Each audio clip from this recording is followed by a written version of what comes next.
Estas piedras sobre las que estoy sentado son las ruinas del templo de Jerusalén. Allí arriba estuvo ubicado el gran templo de Jerusalén, donde Jesús fue presentado, donde Jesús venía a orar y donde se desarrolla también el evangelio de este domingo.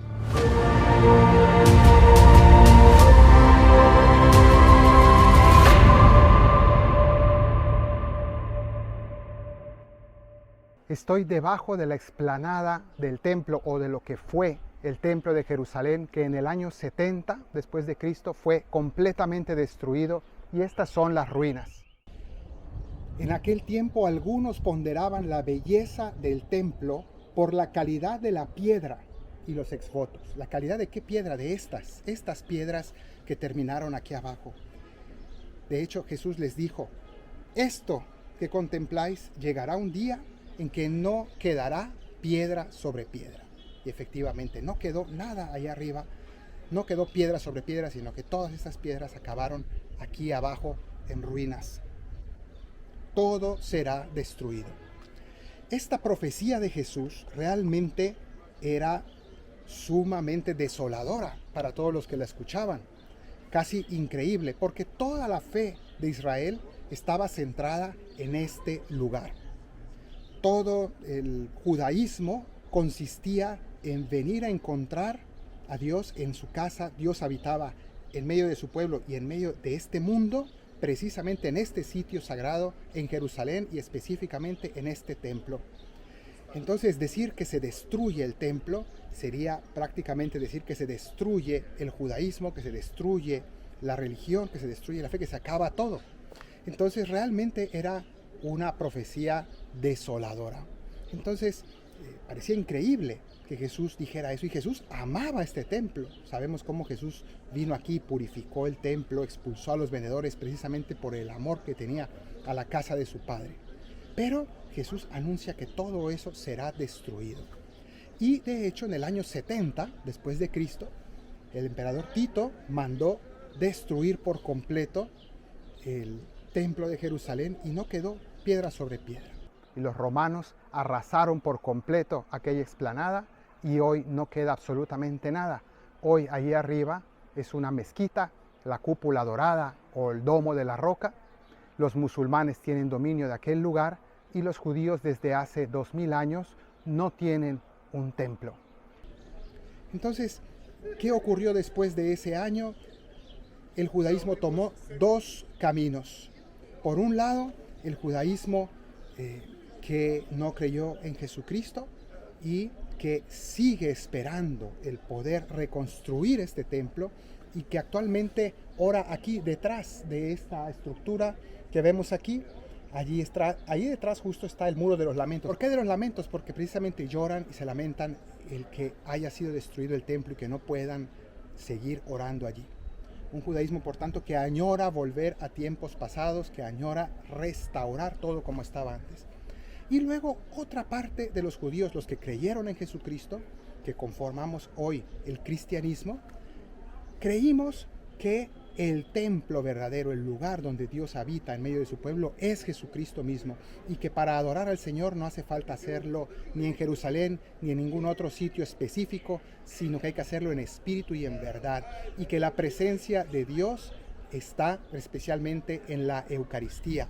El tabernáculo de Dios es cada sagrario, y nosotros nos encontramos con el Señor dentro de nuestro corazón y en cada lugar donde se celebra y donde se conserva la Eucaristía. De manera que son dos maneras distintas de concebir lo que ocurrió. Entonces, por un lado, uno lo consideraron una tragedia irrecuperable, algo que desde hace 2000 años siguen esperando y lamentando, y esperando que se reconstruya y lamentando su destrucción. Y por otro lado, otros que entendieron que esa destrucción no era una tragedia, sino era un cambio de época y un llamado de Dios a renovar el modo de vivir la fe. Y a partir de esto, quisiera yo reflexionar en lo siguiente. Nosotros también, nuestra fe cristiana, católica, va construyendo estructuras. ¿Y de qué estructuras estoy hablando? Estoy hablando de todo aquello que conforma las sociedades cristianas. Durante muchos siglos ha habido sociedades centradas en la fe católica, sociedades que han construido grandes iglesias y catedrales, sociedades que han construido culturas, sistemas legales, tradiciones, costumbres cristianas. Y actualmente vemos cómo todos esos logros y todas esas estructuras maravillosas, bellísimas, se van cayendo y se van destruyendo, porque el secularismo las va derribando, el paganismo las va derribando, así como aquí los paganos romanos destruyeron el templo. Actualmente pues también la cultura anticristiana pues va derruyendo y va destruyendo los logros de la civilización cristiana. Y entonces podemos ver en Europa grandes y hermosísimas catedrales que, si bien no han sido derribadas, han sido vaciadas de su alma y realmente ya no tienen vida por dentro, ya no hay culto católico, o casi ya no lo hay, iglesias muy vacías. Pero no hace falta ir a Europa. También en nuestra Latinoamérica tan católica vemos cómo se van aprobando leyes en contra de nuestras creencias, en contra de la familia, en contra de la vida.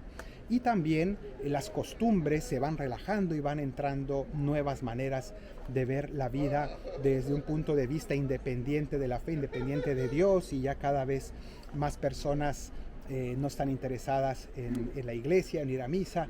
Y vamos viendo cómo en gran medida todos esos logros de la cultura cristiana y las leyes y las tradiciones y las costumbres van decayendo.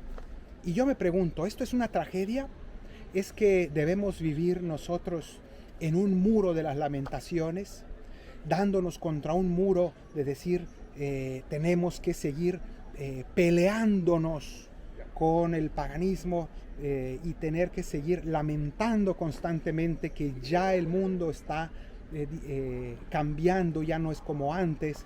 ¿Tenemos que seguir llorando, o más bien tenemos que entender los signos de los tiempos y saber que esas estructuras bellísimas y grandiosas vienen abajo porque es un cambio de época en el que estamos llamados nosotros a un modo nuevo de vivir la fe?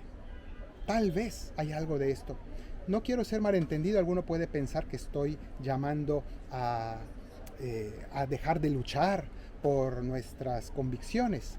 Y no es este el punto, sino que tal vez ahora estamos llamados a vivir nuestra fe de una manera distinta, renovada, nueva, en medio de un mundo secularizado, donde lo importante no sea la visibilidad grandiosa de nuestros logros, sino el testimonio humilde de nuestra fe. Una fe que ya no se vive en medio de una sociedad cristiana donde todos van a misa, donde se guardan cierta compostura moral, al menos externamente, sino que el Señor nos está llamando a una vivencia mucho más interior, mucho más genuina, menos de apariencia, y que no sea solo por seguir las costumbres de todos, sino porque realmente amamos, creemos y seguimos al Señor. Entonces, tal vez es un llamado a vivir el Evangelio de una manera más auténtica y más humilde. Entonces, tal vez no es del todo trágico que veamos cómo van desmontando las capillas en los lugares públicos y cómo se va aprobando legislaciones en contra de nuestros valores. Claro que es triste, y evidentemente que fue tristísimo ver cómo caían estas piedras y cómo fue totalmente derribado ese templo. Y es también triste ver cómo la sociedad misma se hace daño muchas veces con muchas de estas acciones, alejándose de sus raíces, alejándose de la fe. No lo vamos a negar. Pero la pregunta es, ¿nos vamos a quedar en un muro de las lamentaciones? ¿Nos vamos a quedar llorando, o vamos a sacarle partido a esta situación y vamos a vivir de una manera renovada y diferente nuestra fe? Esa es la pregunta que hoy nos interpela en este Evangelio, y que el Señor nos dice, aunque no quede nada de eso, yo lo reconstruiré en 3 días, dirá en otro Evangelio, en otro fragmento del Evangelio nos dirá eso el Señor. destruyan este templo y lo reconstruiré en 3 días. Lo reconstruiré, pero de una manera distinta, de una manera espiritual, de una manera diferente. No hace falta gran visibilidad y espectacularidad. Lo que hace falta es vivencia genuina, convicción profunda, amor verdadero. Eso es lo que el Señor nos invita a construir desde hoy. El Evangelio continúa con una pregunta. Le dicen a Jesús: Maestro, ¿cuándo va a suceder esto? Porque ciertamente, sobre todo lo que respecta al fin del mundo, ellos lo veían como el fin del mundo. El fin del templo era para ellos el fin del mundo. Y Jesús les dice que nadie les engañe, porque muchos vendrán usando mi nombre, diciendo yo soy, el momento está cerca, no vayan detrás de ellos. Qué lección tan importante, porque hoy y en todas las épocas sigue habiendo profetas, supuestos profetas, que vienen a decirnos que ya está cerca el fin del mundo, que el apocalipsis, pero incluso dentro de la Iglesia Católica escuchamos personas que dicen: este Papa es el último, ya la Iglesia está peor que nunca, y profetas de desventuras que nos vienen a decir que ahora sí es el final de todo, ya se acabó la historia. Y en realidad Jesús nos dice: no sean ingenuos, porque en todas las épocas van a encontrar estas personas. Y dice: cuando oigan noticias de guerras y revoluciones, no tengan pánico. Hoy tenemos muchas guerras muy peligrosas, y sin embargo el Señor dice: no tengan pánico del fin del mundo. Esto tiene que ocurrir primero, pero el final no vendrá enseguida. En todas las épocas hay grandes guerras, las ha habido incluso mucho peores. Con antelación podría venir una peor, Dios no lo quiera, pero el punto es que el final no vendrá enseguida. Y entonces después nos dice Jesús: se alzará pueblo contra pueblo, reino contra reino, habrá grandes terremotos, en diversos países habrá epidemias, pandemias y hambre. Es decir, que cuando viene la gente a decir: ahora sí, esto ya es el fin del mundo, el Señor ya lo había dicho, todas las épocas tienen sus grandes catástrofes. Habrá también espantos y grandes signos en el cielo. Entonces, esto también es fundamental. Y luego termina el Evangelio diciéndonos Jesús que antes de todo esto se echarán manos, perseguirán, les entregarán a los tribunales y a la cárcel. Habla de todas las persecuciones que se tendrán que sufrir por el Evangelio. Y esto es precisamente lo que quiero subrayar el día de hoy, que la persecución contra el cristianismo es parte de esta profecía. Es decir, cuando veamos que caen las estructuras y que el secularismo va venciendo en las sociedades, y que esto conllevará sin duda una persecución de todo lo cristiano y de nuestras creencias y de nuestras costumbres, y de que comportarse cristianamente será visto como algo negativo, incluso perseguido, penado, encarcelamientos. Ya lo vemos de hecho en muchos lugares respecto a ciertos temas polémicos. Entonces, en ese momento sabemos que se está cumpliendo la palabra del Señor y que estamos siguiendo, o estamos llamados a seguir sus enseñanzas. No tengamos miedo, sino más bien démosle gracias al Señor, porque precisamente dice: hagan propósito de no preparar su defensa, porque yo les daré palabras de sabiduría a las que nadie podrá hacer frente ni nadie les podrá contradecir.